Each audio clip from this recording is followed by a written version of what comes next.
ពេលនេះខ្ញុំឈឺចាប់ពេលនេះខ្ញុំខកចិត្ត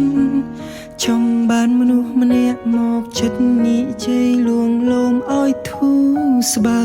យហើយគេនោះស្មងសទេ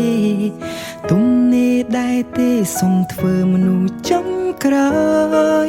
អាចឲ្យខ្ញុំម្នាក់បានទេ